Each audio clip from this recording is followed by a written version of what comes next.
Yo, what's going on, E7 fam? Pat here to do a quick update to my custom Mystic Group Summon videos, which one should you choose, as well as I guess kind of the Moonlight 5-star headhunting video. Those videos are a couple months old now, and custom Mystic Group Summons are coming back tomorrow, March 9th, 2023, so I figured I'd do a quick update video on them.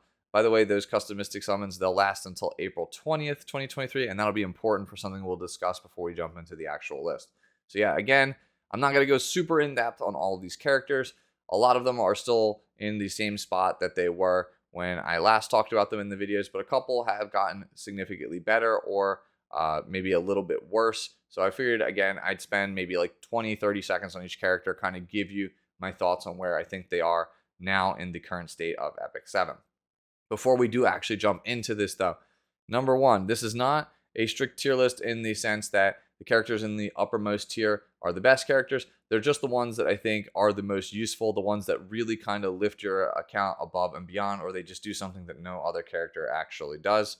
The A tier characters are going to be very solid as well, do something that maybe other characters don't do, or they just, do it better than other characters, things like that. And then as you get down towards like B tier, for example, these are just good characters, but they aren't as good as the characters above them, or they require you to be a little bit more specialized, or they require like a lot of MLs or a lot of core units to really utilize super well.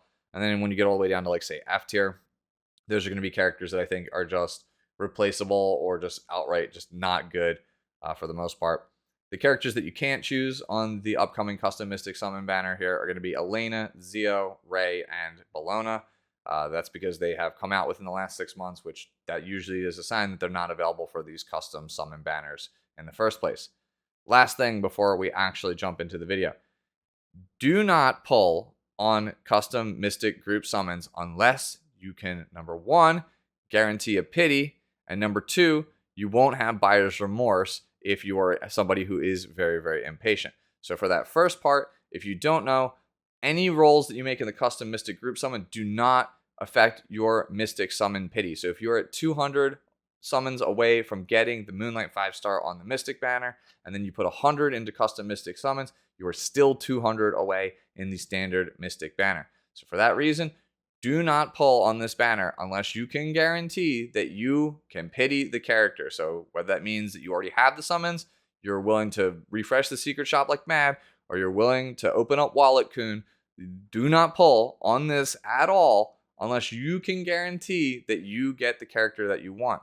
For the second part of this, because this is around until April 20th, it might be better for you to exercise some restraint and patience and wait to see what the next Moonlight 5-star character is, because we will know what that character is before this rotation of custom Mystic Summons will be gone. Right now, a lot of people are speculating that it's going to be Moonlight Rowana because she's so prominent in the current story here for Moonlight Theater. I believe it was a similar story to Ray. He was mentioned quite a lot in the text, and then in a couple of months later, he ended up becoming an actual Moonlight 5-star. So it's possible that it might be Moonlight Rowana. And if that's something that you're keen on, somebody that you really, really want, again, exercise some restraint. Don't pull right away. You do have like 6 or 7 weeks to actually make your decision and actually spend everything. So again, it's better to wait and see for the most part. Let's jump into our actual list now. We'll start with the mandatory list, which I said these are the characters I think that just put the account above and beyond. First up is Specter Tenebria, probably the best overall damage dealer in Epic 7. Excellent in Adventure, best character in Abyss, best character in Hall of Trials, probably best DPS in World Arena as well, probably the best one in regular arena as well. There's only one other character I can think of who's also in this mandatory list who might be better in just standard arena than Specter. Not super great in Guild Wars, but when you consider what she does, how strong she is, how versatile she is in so many game modes, it's really hard to not have her as like the number one overall character if you do not have her. Like, she's been in this state since she got reworked like in the first year of the game, and she's almost never not been top tier. There's been like one meta where she hasn't been top tier. So if you don't have her, she should probably be at the top of your list. After that is Conqueror Elise, probably the best opener in the game right now. She's very good for all sorts of playstyles, whether you want to go fast, whether you want to go slow or standard. She's still good there. I've kind of proven you don't need to be blazing fast to make this character super good. She's just rock solid in like adventure, She's good in Hall of Trials. Pretty much a staple of the format for anything in PvP, especially Guild Wars and World Arena. So if you don't have her, I think she's probably my number 2 overall pick. After that, we have Apocalypse Ravi, probably the game's premier bruiser. She kind of felt like she fell off at the start of last season, but she kind of recovered strong. I was a little hesitant on her for a while now, but she's proven she's still just as strong as she's always been. And seeing the infographic in PvP that Smilegate and Super Creative put out, win rate's still really high on this character, and I think that she's going to have an even better season this time than she did last time. If you don't have the character and you want to be competitive in PvP at all, whether that's Guild Wars or regular arena or World Arena, this is definitely a character that you're going to need to have access to. Speaking of characters you probably need to have access to, Bellion. 54% win rate, the highest win rate World Arena character in the entire game. Amazing in every single facet of PvP because the character is just hard to kill, lots of utility, good damage, and denies an entire game mechanic. I really love Bellion. Probably my favorite Moonlight 5-star character to play besides Lionheart Sermi. Very, very strong character. Next up, Mediator Kawer. Pretty much a Swiss Army knife character. The safest and most universally useful cleanser in the game. Provides good support with attack buffs. Has strips, attack downs, barriers. Provides utility to the team with combat readiness. Has fairly decent damage as well, at least as far as a support goes. He kind of is the total package, and if you're not somebody who plays blazing fast and you're serious about PvP, he's definitely one that you need to have. Dark Corvus is next. He is incredibly good in Guild Wars and regular arena. He's probably the best character in the entire game in Guild Wars and possibly even regular arena. But with the fact that he now can no longer get stunned, he's amazing as a last pick in World Arena. He's kind of cemented himself as that like really strong pocket pick at the end now. And a lot of standard and slower playstyles just can't really deal with this character. So he's definitely somebody you want to have in the wings for almost every facet of PvP. A lot of the top 100 guilds in Guild Wars like really require you to have Dark Corvus in order to be super effective. So that's why I have him in the mandatory list because, again, he really does change the game for you if you are really serious about jumping into PvP. Next up is Strazza, which might seem like a bit of an odd pick. But for those of you guys who are super veterans, super late game players, Strazza is the best hunt character in the game.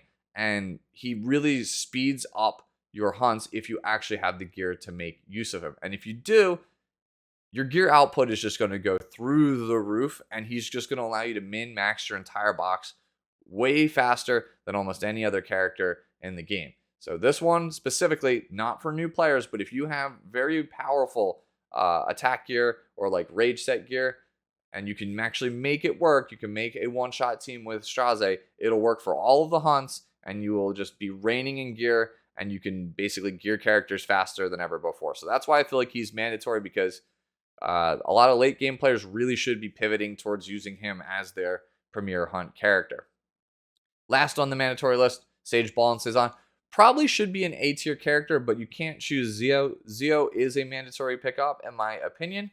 But Sage Ball and Sylvan is the next best thing. If you are somebody who does not have a lot of speed gear and you want to be competitive in PvP, you need a character like Sage Ball and Sylvan or Zeo to keep fast players honest. It's a force ban in a lot of scenarios, but if they give it to you, it's pretty much a free win. So you really, really need this to stop fast players or very, very aggressive players. Again, there's very few characters that do what Zeo or Sage Ball and Sylvan does. So if you don't have either of those characters, this one feels like a mandatory pickup.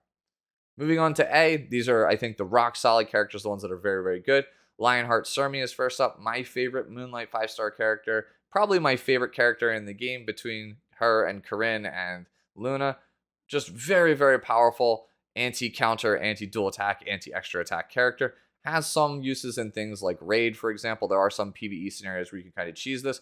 Very good in Guild War offense versus certain teams. She's just a rock solid DPS. If you have strong lifesteal gear, you have a Proof of Valor laying around, and you can get her to have like over 2,000 defense and some competent amount of health, she will do wonders for you.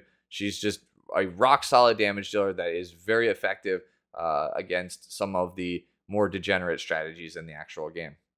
Archdemon Shadow. Rock solid, safe pick PvP character. The only character in the game that has the seal mechanic, which makes her invaluable for stopping some of the game's more ridiculous passives. She's just very good at answering a lot of problematic characters in the game. Think of things like Apocalypse Ravi or our next character, Remnant Violet. Remnant Violet, just another rock solid DPS after his buffs. He's a bit kind of coin flippy. If he doesn't dodge, you don't feel like you get a lot of value out of him. You might not really like this character because you have Savior Aiden, who is a free-to-play option. But I assure you, he's like having a second copy of Savior Aiden. He's just really, really good. You can pick him in the 3-4 slot a lot, and he's very, very strong. He's good against Edward Elric, who's pretty prominent in the actual meta right now. Just good single-target DPS. He's pretty good also in some PvE scenarios. I personally use him to automaton tower quite often, so you can definitely use him there as well. Next up is Desert Jewel Basar. Not as good as I originally thought he was. I mean, his win rate is a lot lower than I anticipated. It's not super great right now, but he is pretty much the only non-limited character in the game with barrier inversion. I feel like every serious PvP character or player needs access to barrier inversion. It's super, super important at punishing a lot of the tank players. Paired with Conqueror Elise as well, he makes a very powerful duo. If you take Conqueror Elise and Desert Jewel Basar as your 1-2, it's very hard to answer that out of, say, like tanking down and going Lionheart Sermi, or just going Blazing Fast and cleaving you. So it kind of really limits your options. Feels like a very degenerate pairing. Just really strong, solid Soul Weaver and support for a lot of people playing PvP.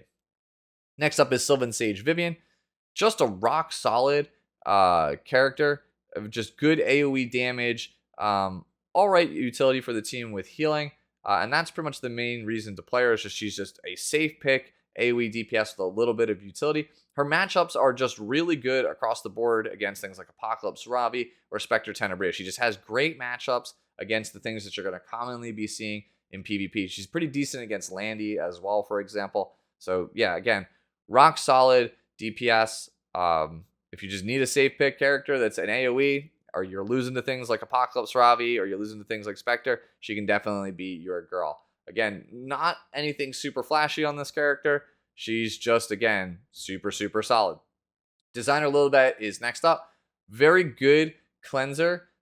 She distinguishes herself from a character like Mediator Kawer by actually putting up a bit more damage than he actually does.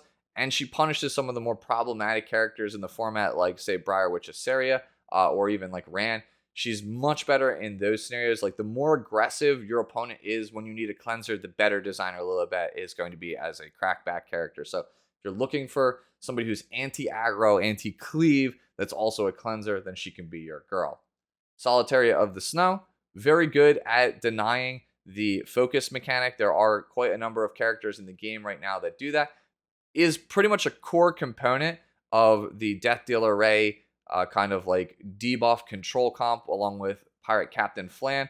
She's also very good because she's fast, and you can use her S3 to stun specific targets at the start, like Rimuru Tempest. So that's why I've elevated her above Flan, because she's kind of a multi-role player. She can be a control character. She can be a hard counter to a lot of different things. Archdemon Shadow, who really doesn't have too many hard counters aside from like Little Queen Charlotte and Aiden. So of the control characters, I think she's the best because when she's good, she's very, very good, and I feel like she's good more often than potentially those characters are. Next up is Maid Chloe, who is, I think, underplayed right now. Yes, Briar Assaria is pretty common, but this is a really tanky Soul Weaver with some heals, attack buffs, cleanses, revives. The character really should be played more by standard and turn 2 players than she is right now. Even I should be playing her more than I'm playing her right now. There are legend players out there who are first picking this character, and she's still very, very strong. On top of that, she's excellent for new players because she's a great safety net that does pretty much everything you could want in a healer. So if you're somebody who's newer to the game and you really want to be focused on PvE, I definitely think that this is a character that can carry you pretty far into your Epic 7 career. Moving on to the B tiers, I still think all of these characters are great. They just require a bit more in your box than, say, the A or the mandatory characters. Like, if you only had like 1 or 2 Moonlight 5-star characters, the mandatory characters are going to feel super good. If you have like maybe like 4 or 5 of the Moonlight 5-stars in the game, the A's are going to feel pretty good. I feel like the B's, you really need to have a lot more characters actually unlocked for these to really, really shine. First up is Pirate Captain Flan. Really strong in the 4-5 pick slot right now. Just good for a lot of standard people or people who want to play control. I'm not going to sit here and tell you that this character is like bad, because I think this is like a tier 2 character overall. If I were talking about like actual playability and tier list, very competitive character. She just doesn't do as much for you as the characters above her. Even like Solitaria has more matchups where I think she's applicable than say Flan is. I might be not valuing this character as high. So if you want to, you could value this character as an A tier character. This is one of the few ones on the list that I don't have, but I think Solitaria adds a little bit more to the account than Pirate Captain Flan, which is why I decided to move her a tier lower, but you can see she's literally the first one that's actually here. Next up is Briar Assaria. Really strong anti-revive character with an AoE defense break. Pretty amazing if you're trying to play aggressively or stop specific characters like, say, a Landy or maybe like a Red Mercedes in Guild Wars. She's very, very good for that. The reason I have her a bit lower is oftentimes she backfires. Doesn't win as often as you would expect. That's how I kind of felt about her at the end of last season. The infographic has kind of proven that her win rate is not as good as people are suggesting. Still a very strong DPS, but like, she's not going to change your account in the way that Specter does or like APOC Ravi does. She's not going to be like as universally useful as somebody like Desert Jewel Basar, for example. So again, strong damage dealer that has some utility. But again, a lot of the other damage dealers I think are better damage dealers, and I think they will add more to a newer account than Briar Assaria. I think as you start to complete and round out your Moonlight 5-star collection, I should say, the Briar Assaria pick goes way up. So if you have like 2/3 of the Moonlight 5-stars in the game, then Briar Assaria is definitely a much better pick. The same thing goes here for Faithless Litica. Faithless Litica is very good if you're a veteran player with a lot of the Moonlight 5-stars in the game and you have very high speed gear. She's definitely one of the best characters in PvP right now, because when she's good, she feels downright oppressive. But for somebody who only has like 5 Moonlight 5-star characters, this doesn't really do a whole heck of a lot for you. She's just really good at high level World Arena. She's not really used in like regular arena maybe, but like not really using this character in Guild Wars, and she's just completely absent from PvE. So only like the super high end veterans who have a lot of stuff really take advantage of Faithless Litica. Still a strong character, so if you want to take a chance on her, you can. I just don't think she's as good as a lot of the other characters that we've talked about if you just don't have that collection. Little Queen Charlotte, very similar story. She's definitely rock solid because of things like her S2 passive being an adamant shield for the team. That's very, very nice. Obviously, the primary reason to play her is her S3, the Will of Lemaire, but we have Savior Aiden as a free-to-play option now, which does very similar things. So it's really hard to justify Little Queen Charlotte unless you're just really in the market for another anti-dark unit and you just are trying to round out your Moonlight 5-star connection, or again, collections. Yes, we can't speak today. So yeah, if you're looking for somebody to round out the collection, then absolutely take her. She's definitely one of the better ones. Just, not as good as everyone else we talked about above here. We have Commander Pavel next. Another really strong character. Actually, honestly, the best adventure character in the game. He's super good at clearing adventure. But the thing is, you don't really want to take a Moonlight 5-star for just clearing adventure. You really want to get more usage out of him. And his only other real use is going to be in World Arena, where he's a bit more difficult to use than he has been in the past. Cleave has kind of been on the decline. But if that's your play style, if you play very fast, very aggressive, he's definitely somebody you're going to want to pick up. I just don't think I would pick him up before some of the other staple units like, say, Apocalypse Ravi.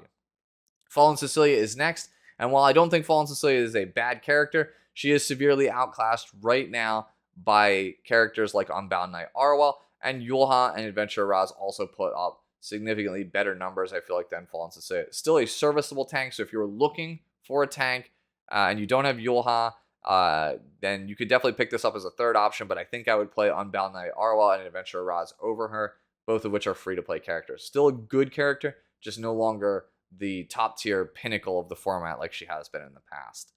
Moving on to the C tiers, Spirit Eye Celine. I think this character's only super good in Guild Wars. Very good at dealing with Apocalypse Ravi defenses. Other than that, her only real use is going to be on Storm Sword to counter specific cleave steps, but cleave is on the decline, hence why Celine is a lot lower. She's good when she's good, but oftentimes she's not very good, so that's why she ends up landing here. I feel very similar about top model Luca. If you have very good speed gear and you're in the right spot in something like World Arena, it can be very good. But more often than not, it kind of backfires, especially because a lot of the really strong bruisers in the format, like say your Apocalypse Ravi or like Sanya, kind of really don't care too much about top model Luca, and they'll just dismantle everything around her and get through her to while she's sitting in stealth, they'll eventually just get through her. So yes, you can make her work, but for the average player, I feel like she's just not going to be as impactful. You're just not going to have the gear to really bring this character out. Very similar story with the next character, Closer Charles. People who are trying to play Cleave is in a really rough spot right now. It looks a lot different than it did in the past. So characters like Closer Charles kind of take a backseat. Has very, very good applications as a one-shot character in Azabank 13, as I discussed in my guide. But again, he's kind of on a downtrend. You'll notice a similar thing here with Operator Cigarette, with Fallen Cecilia kind of falling out of favor, and her being in this really awkward speed bracket where she's like, 240 to 260 most of the time. It's not as good as some of the other Guiding Light characters that you could play. And again, her time to shine is diminished. Again, the characters that she was really good against aren't being played as much. So it's really hard to pick her over a character like Desert Jewel Basar, who has more universal application and kind of does a very similar role to her. So that's why you see her on a decline. Definitely one of the last Moonlight 5 stars I would pick up. Not a bad character, just incredibly niche. Next up, we have Ambitious Tywin. I feel like his buffs didn't really do a whole heck of a lot. I'm not going to sit here and tell you he's like terrible, but because he only gets the Enrage when he dispels a debuff off of Battle Command, it's not as prominent as I would have expected it. He feels largely the same. I could be entirely wrong, but I just don't see people putting up good results with him when I watch him on stream. So yeah, he just doesn't feel like anything really changed with him. His edge cases are definitely better, but his average case feels exactly the same as it's always been. D tier here. These are characters I think that you can possibly use, but I don't think they're good. First up is Arbiter Vildred.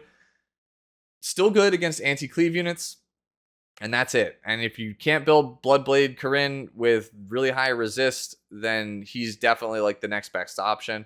Can pair him with like Charon, for example, and use him as anti-cleave. So he does have like these 1 in 1,000 scenarios where he's pretty good, but those come up few and far between. Doesn't mean he's totally trash like the characters I put in F tier, but yeah, not good. Blood Moon Haste. Briar Assaria is just him, but better at this point. He really needs a rework, but if you need an anti-revive unit and you already have Briar Witch, I mean, you could take him. He's playable, but he's just not very good. Silverblade Araminta, I think the only reason I have her here is because she's actually fairly good in expeditions, and that's where I use her, and she's been great there for me, but otherwise, I think she's pretty unplayable in almost every facet of PvP. Ruel of Light, this one actually pains me because I really love Ruel of Light, and I think she's still a good character, but at the same time, why choose her over Maid Chloe or pretty much any other Soul Weaver? Why play her over Destina, right? Like, there's no reason. She's just outclassed as a reviver. She doesn't heal the team as much compared to other people. She's just very slow and feels pretty outdated at this point. Like, it's not that the character is like bad, but you could just have more impactful, high impact characters. And if you just wanted another Soul Weaver to potentially carry you through the early game as a new player, I'd probably take Maid Chloe first, but Ruel is still a serviceable option if you like the actual character's design. Moving on to F tier, Judge Kise. She's just a girl with big personalities. I've said it a lot, and pretty much I make that joke in every video she's in. She's really hot. The character does nothing. Like, the character needs a complete rework. She's not good as a cleaver. She's not fast enough to be a debuffer. Like, just please rework this character. Next up is Last Rider Crowl. We've been in a single target heavy meta for a while now, and even when AoE characters are like really good, like Lone Crescent Bologna, he just still feels like all right. Like, he's just, I feel like his time has passed. He needs something. I don't know what it actually is, but it's really hard for me to recommend him over a character like, say, Rowana versus Bologna. Again, there's just so few matchups I want this character, and his ramp up time is just too much. Yeah, just don't like him. Next up is Martial Artist Ken. Character is just worse than a lot of other Elbrus, Ritual Sword, or counter characters in the game. This character just really needs to be health scaling or just have like innate ability to resist debuffs. Like, he needs something. I don't know what it actually is, but I just don't think the character is particularly good. And then the last one here is Specimen. Says, just like with Silverblade Araminta, I think this character is unplayable pretty much in every facet of PvP. And unlike Araminta, he is not playable in any form of PvE either. So yeah, I think he's definitely the worst Moonlight 5-star in the game right now. I just really don't see the value in playing the character because it's, RNG requires you to actually get a stun, requires him to actually get a turn. Like when he pops off, he is great, but more often than not, it's going to fall flat unless you just have really good gear or you just have the element of surprise. Lastly, to round out the video, just talk about a couple of these characters if they were actually accessible. I would probably put Astromancer Elaine in the C tier. I don't think that the character is bad post-buff, but this character is really not as scary as I originally thought she was. Only really heavy cleave players are actually picking her, and if they're dedicating a slot to that, then, there's potentially other issues with their draft. Zio would definitely be a mandatory pick. Just like I said with Sage Ball, you really need a fast character to actually answer things. Death Dealer Right probably would be an A. He facilitates a very powerful playstyle that I really underestimated. Just Venom with very tanky characters and a character like Solitary of the Snow on the team or Bellion is very backbreaking, and there's very few good answers to it in the current state of Epic 7. Lone Crescent Bologna would probably be somewhere between an A and a B. I do think that she is a fairly strong DPS for turn 2 players. She just does have her fair share of issues, loses to Rowana and a couple other characters like that as well. So she has answers. She's not pretty much like unbeatable. And again, she's slow, so could potentially just get picked off before she actually gets a turn. So yeah, that's pretty much it. Those are my thoughts on everyone. If there's anything else I missed or any other questions you have, as always, let me know down in the comments below. Hopefully you enjoyed this, exhausting, you can see I'm out of breath, rundown of every single character that you could take for the custom Mystic Summons. Again, hope you enjoyed it. So enjoy this game. Okay, let's try that again because I bit my tongue. Enjoy the rest of your day, ladies and gentlemen, and I will catch you all in the next video. Bye-bye now.